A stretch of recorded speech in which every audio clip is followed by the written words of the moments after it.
Le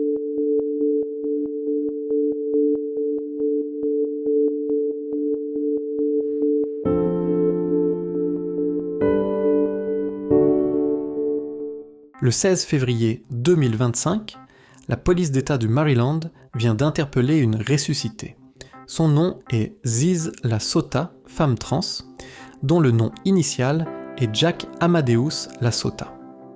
Déclarée morte en août 2022, la police retrouve sa trace en janvier 2023 dans un hôtel proche de l'aéroport international de Philadelphie. Âgée de 34 ans, LaSota aurait été reconnue par le propriétaire d'un champ où elle souhaitait camper avec une certaine Michelle Zajko. Elles sont toutes les deux arrêtées pour tentative d'intrusion, obstruction et possession d'une arme de poing dans leur véhicule. Mais l'affaire ne s'arrête pas là. Jack Ziz LaSota est soupçonnée d'être la meneuse d'un groupe sectaire se surnommant les Zizians. Né en Alaska, Jack Ziz LaSota est diplômé en ingénierie informatique à l'université de Fairbanks.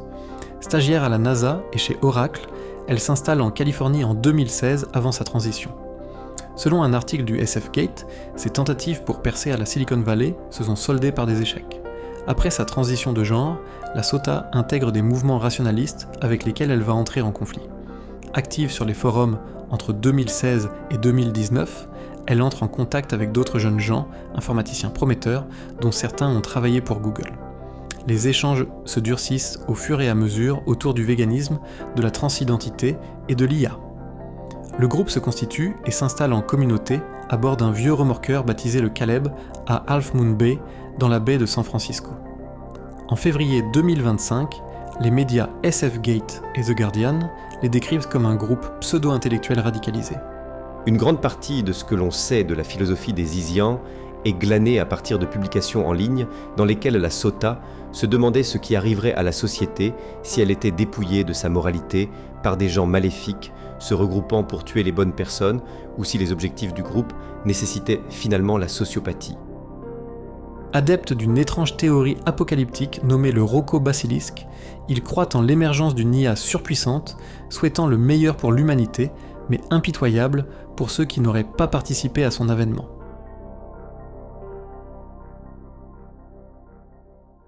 Pour LaSota, le mouvement rationaliste est un immense boys club anti-trans. D'ailleurs, elle et ses compagnons s'en plaignent régulièrement sur les forums et sur leur blog baptisé Sin Seriously. Blog sur lequel elle catégorise les gens en êtres vivants, vampires ou zombies. En 2019, elle écrivait « Nous les craignons car ils nous appellent, tellement semblables à nous ou à ce que nous espérons être, beaux, passionnés et puissants. Ils sont attirés par nous pour ce qu'ils ne peuvent être, chaleureux, bienveillants et vivants. Ces âmes tourmentées ne peuvent qu'espérer, tout au plus, transmettre leur terrible malédiction. Ne vous laissez pas séduire, vous pourriez recevoir leur offrande. Une couronne faite d'ombre, de chaînes et de chagrins éternels, instinct manipulé. Serait-ce les contours d'un autoportrait en creux de LaSota ? C'est bien possible. Parmi ses réflexions, LaSota fait référence à Elliot Rodger, responsable de la tuerie d'Isla Vista en mai 2014. Sur le campus de Santa Barbara, Rodger avait blessé 14 personnes et tué 6 étudiants avant de mettre fin à ses jours. Se définissant comme un incel, il nourrissait une haine farouche contre les femmes qui l'a conduit à ses actes criminels. LaSota le décrit comme un chevalier de la mort et non un revenant. Plus loin, elle précise, ses objectifs étaient sociaux. De plus, il s'est suicidé à la fin de son carnage. C'est le contraire de la détermination qui défie la mort. Ils passent à l'action en 2019 lors d'une réunion d'anciens élèves du Centre pour une rationalité appliquée, le CFAR, une organisation à but non lucratif fondée à Berkeley en 2012. L'approche du CFAR se base sur la psychologie, l'économie comportementale et anime des ateliers sur les biais cognitifs. LaSota débarque à Sonoma avec 3 de ses adeptes arborant des masques de Guy Fawkes tout en distribuant des tracts accusateurs contre le CFAR. Alertée, la police de Sonoma interpelle les manifestants pour intrusion et mise en danger d'enfants. En novembre 2021, LaSota et ses adeptes Emma Boranian, Gwen Danielson et Alexander Letaham portent plainte au civil contre le comté de Sonoma. Elle sera classée sans suite. Afin de mieux comprendre la position des Zizians, citons un article d'Aja Romano pour le média Vox qui voit en Ziz LaSota une meneuse post-rationaliste. Les post-rationalistes adoptent un éventail d'attitudes variées envers une apocalypse à venir. Dans leur ensemble, ils ont tendance à penser qu'une IA malfaisante et destructrice est inévitable. Certains adoptent cette idée en déclarant que les humains méritent d'être remplacés. D'autres pensent que les IA apporteront une utopie. D'autres encore croient que la fin est proche et qu'il est inutile d'y résister. Un post-rationaliste penche vers l'anticonformisme, le spiritualisme et se prépare au pire. Ce sinistre cocktail a grisé les Isians, les encourageant à adopter des principes moraux grandioses, accompagnés d'idées autodestructrices comme dormir avec la moitié de son cerveau. Aja Romano fait ici référence à la technique du sommeil unihémisphérique ou sommeil unilatéral. C'est un type de sommeil rencontré chez les cétacés, notamment chez le dauphin, le marsouin ou le beluga. L'ensemble des études, principalement menées sur des cétacés en captivité, a montré que le sommeil prend le plus souvent une forme unihémisphérique, c'est-à-dire produisant des ondes lentes dans un hémisphère cérébral, tandis que l'autre hémisphère présente des ondes rapides typiques de l'éveil.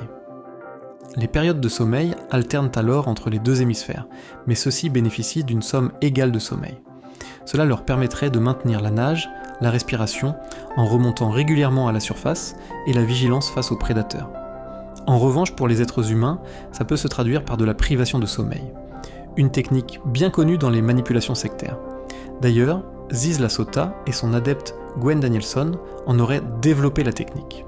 Une technique qui aurait conduit au suicide d'une adepte polonaise, Maja Pasek, née Chris Pasek.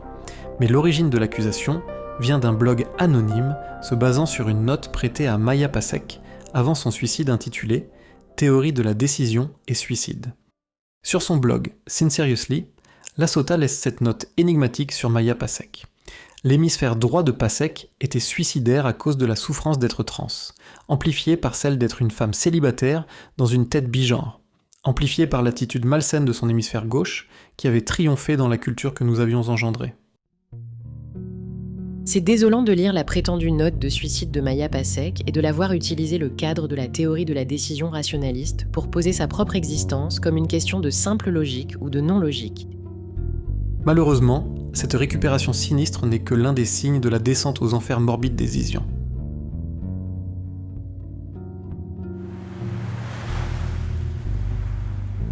Le 19 août 2022, la Sota simule sa mort pour échapper à la justice. Il serait tombé par-dessus bord dans la baie de San Francisco, par temps clair et mer calme. Son corps est introuvable jusqu'à son arrestation en Pennsylvanie, 5 mois plus tard. Pourtant, elle fut repérée quelques mois plus tôt sur les lieux de l'attaque de Curtis Lind, 80 ans. Plaisancier, Curtis Lind a rencontré le groupe au port de Pillar Point. Il sympathise avec eux et leur vend une nouvelle ancre pour leur vieux remorqueur baptisé le Caleb. À la retraite, Lind décide de vendre son bateau pour s'installer dans une location de camping-car dont il est propriétaire à Valero. Lassé de vivre sur le Caleb, Lasota et son groupe s'installent chez Curtis Lind juste avant la pandémie du Covid-19. C'est une opportunité inespérée pour le groupe qui cesse rapidement de verser les $2000 mensuels pour la location de 2 camping-cars. En 2022, le propriétaire engage une procédure d'expulsion. C'est à cette époque que la Sota met en scène sa disparition. Le 13 novembre, 2 jours avant la clôture de la procédure, Curtis Lind est attaqué au sabre japonais par 3 adeptes de la Sota. Armé, Lind tire sur ses agresseurs, blessant Alexander Litam et tuant Emma Boranian. Le 3e, Suridao, sera interpellé et condamné pour tentative de meurtre au premier degré, tout comme Litam. Curtis Lind survit malgré ses blessures et la perte de son œil droit. Mais le 17 janvier 2025, il est poignardé à mort par Maximilian Snyder, un jeune data scientist de 22 ans et adepte présumé de Jack Ziz Lasota. Ce meurtre horrible vient s'ajouter à l'odyssée macabre des Isians. Dans leur sillon, c'est un inventaire funèbre qui s'étale sur 3 années. Le 2 janvier 2023, Richard et Rita Zajko, parents de l'adepte Michel Zajko, sont retrouvés assassinés à leur domicile de Chester Heights par la police d'État de Pennsylvanie. Quelques jours plus tard, leur fille Michelle Zajko est interrogée et brièvement arrêtée dans un hôtel. Au même endroit, ils retrouvent la trace de Ziz Lasota, cachée dans une salle de bain. La meneuse des Isians est interpellée pour entrave dans une enquête sur un homicide mais libérée sous caution. En février dernier, le Philadelphia Inquirer rappelait que la caméra d'un voisin avait enregistré une personne hurlant « Maman » le soir des meurtres. Qui plus est, les enquêteurs ont affirmé que Michel Zajko s'était procuré une arme dont le calibre était similaire à celle qui a tué ses parents. Le 20 janvier 2025 dans le Vermont, 3 jours après le meurtre de Curtis Lind, un agent de la police des frontières, David Maland, est tué lors d'une fusillade avec 2 personnes proches des Zizians.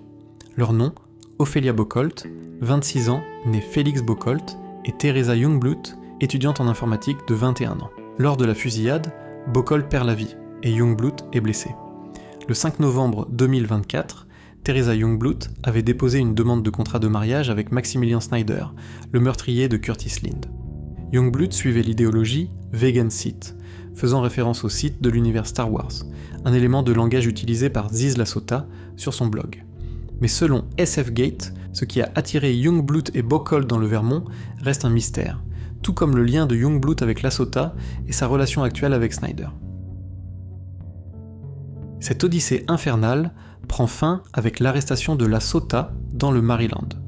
Il est alors en compagnie de Michel Zajko et de Daniel Blanc, un jeune diplômé en bio-ingénierie et génie électrique. Blanc avait coupé les liens avec ses parents 2 ans plus tôt, comme le rapporte le San Francisco Chronicle. Son dernier message, à son père, était un texte qui disait « Regarde ce que tu as fait », accompagné d'une vidéo d'un abattoir. Pendant ce temps, Jack Ziz Lasota se contente de répondre au juge sur son régime vegan. Je pense que l'idée que je sois mentalement handicapé pendant 1 mois lors d'une audience parce que je suis en état de famine, ou qu'une personne d'une religion majoritaire puisse décider de la véracité de mes convictions religieuses, ce n'est pas juste. On ignore si Jack Ziz Lasota a orchestré ou conduit ses compagnons vers ces meurtres. Je n'ai rien fait de mal. Je ne devrais pas être là. Curieusement, la situation ressemble par certains points à une vieille affaire, celle de la famille Manson. Autre époque, autre pratique où l'intelligence artificielle aurait remplacé le helter-skelter des Beatles.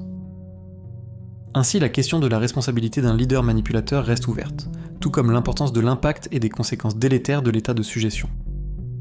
Alors, soyez vigilants et méfiez-vous des vendeurs d'absolu. C'est tout. Bon, maintenant, alors, vous signez, vous adhérez à la secte ou vous vous cassez, parce que moi, j'ai du pain spiritique sur la plage.